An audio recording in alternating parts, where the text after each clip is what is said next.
Genesis chapter 16. Abram's wife Sarai had not borne any children for him, but she owned an Egyptian slave named Hagar. Sarai said to Abram, "Since the Lord has prevented me from bearing children, go to my slave. Perhaps through her I can build a family." And Abram agreed to what Sarai said. So Abram's wife Sarai took Hagar, her Egyptian slave, and gave her to her husband Abram as a wife for him. This happened after Abram had lived in the land of Canaan for 10 years. He slept with Hagar, and she became pregnant. When she saw that she was pregnant, her mistress became contemptible to her. Then Sarai said to Abram, "You are responsible for my suffering. I put my slave in your arms, and when she saw that she was pregnant, I became contemptible to her. May the Lord judge between me and you." Abram replied to Sarai, "Here, your slave is in your hands. Do whatever you want with her." Then Sarai mistreated her so much that she ran away from her.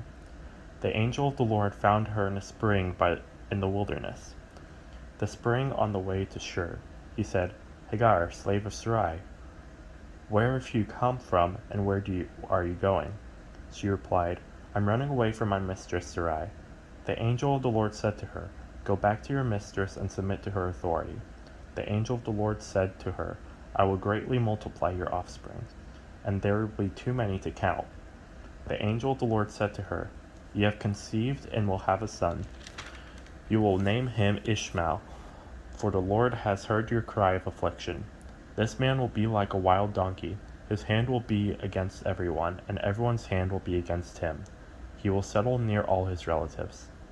So she named the Lord who spoke to her, "You are Elroy," for she said, "In this place have I actually seen the one who sees me."